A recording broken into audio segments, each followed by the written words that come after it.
Euh, nous sommes reçus par Patricia Roffet dans le 13e, rue Vergniaud. Et donc vous-même, quelles sont comment vous définissez-vous vous êtes d'abord tarologue ou quelle est la formule que vous utilisez pour vous décrire? Pour moi, oui, tarologue. À la base, c'est tarologue. Oui. Oui.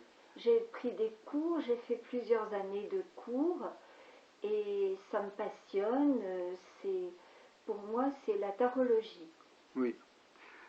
Mais vous avez des... Alors, vous avez formé, vous avez donné des conférences ou des cours? Oui, je Ça donne s'apprend des le tarot? conférences. Oui, ça s'apprend. C'est-à-dire que, bien sûr, on peut chez soi euh, acheter un livre ou deux et s'exercer tout seul à la tarologie, mais ça demeure très basique et je dirais enfantin. Mais c'est très très complexe. Quand on veut approfondir, c'est long et complexe. Et alors, qu'est-ce que le tarot, quelle est justement la qualité des réponses du tarot ou des explications du tarot? Qu'est-ce qu'on peut demander au tarot et à vous par la force des choses? Au tarot, on peut tout demander. Euh, il y a une chose que le tarot ne nous donne pas ou nous donne quelquefois très approximativement, ce sont des dates. Oui. Si vous voulez savoir quand exactement vous allez trouver du travail, par exemple, le tarot ne vous donnera Il y a les pas. arcanes mineures quand même qui donnent des chiffres. Je ne sais pas si je dis ça comme ça. Les arcanes mineures ont des chiffres, mais ça ne correspond pas à des dates. Oui. On pourrait imaginer. C'est Oui. symbolique le chiffre. Et le tarot ne vous donnera pas une multitude de détails parce que c'est vous qui faites votre vie, ce ne sont pas les tarots.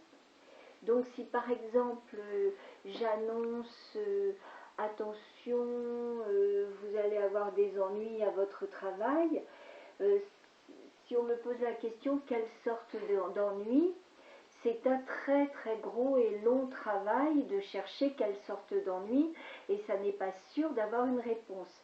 C'est à la personne qui me consulte de faire un peu une introspection en elle et en ce qui se passe et éventuellement de voir venir.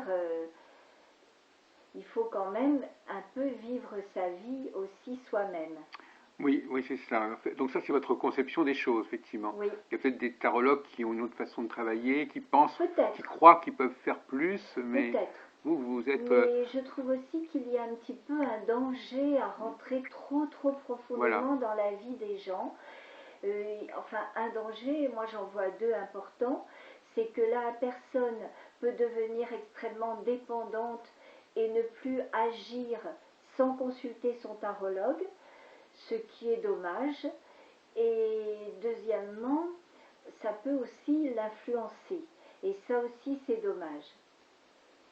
Mais malgré tout, le tarot peut donner des renseignements utiles. Oui, bien sûr. Oui. Oui. Qui sont donnés par qui? Alors bon, c'est une vraie question. Par l'âme, par le guide, par... Voilà la question. Et par exemple, quelqu'un qui a de l'intuition. Tout le monde en a, mais tout le monde ne sait pas s'en servir. Si vous vous servez de votre intuition, vous sentez que c'est le bon moment pour passer un coup de fil important ou pour aller à tel endroit. Par qui ça vous est donné? Oui, une voix. Par Dieu, par les défunts qui vous protègent, par votre ange gardien, par vos anges. Oui. Oui, c'est vrai que nous sommes tous plus ou moins... nous devons compter là-dessus aussi. Nous devons nous reposer là-dessus. C'est bien de s'en servir. Oui, mais ça peut peut-être se développer, oui. Oui, bien sûr. Et vous-même, vous êtes... vous... Comment dirais-je... vous avez travaillé cette dimension Non, ça a évolué moi c'est naturel. Je l'ai toujours eu. Quelquefois c'est très utile. Quand j'étais plus jeune, j'écoutais moins mon intuition. Je me suis aperçue que c'était très utile. Quelquefois ça peut être un peu dérangeant quand c'est pour quelque chose de néfaste qui va se passer. Donc votre intuition, c'est pas nécessairement avec les cartes. Oui, voilà, ça c'est aussi...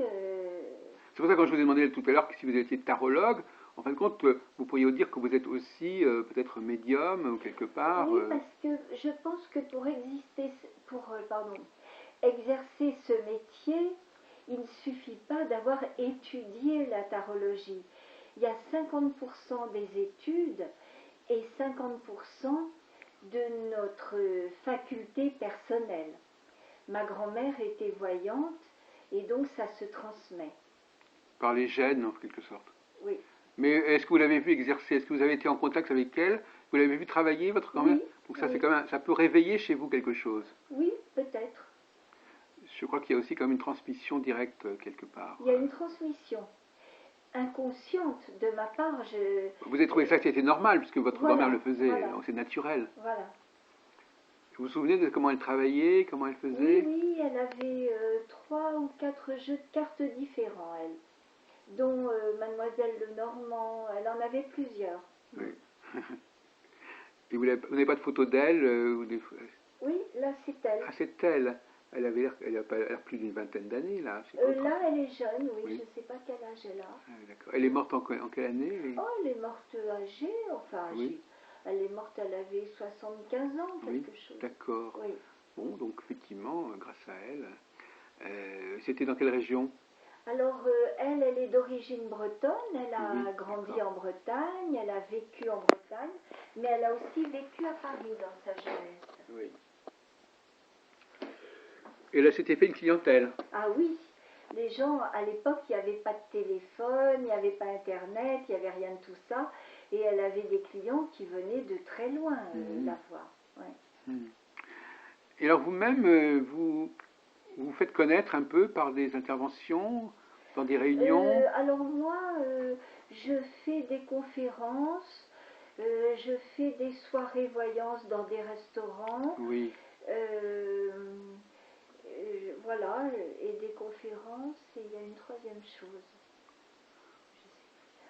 Vous n'êtes pas dans les salons. Non, le salon de Par la Apsi non voyance, plus, ça vous aiderait. personnellement, Vous avez déjà été dans des salons comme ça, bah, à ma avec des petites connaissance, cabines? il y a seulement celui de la Porte Champéret, c'est le seul que je connais. Si, je crois qu'il y en a un à Montparnasse aussi. Ah J'avais oui, fait un reportage sur eux dans un hôtel. oui, on peut couper là.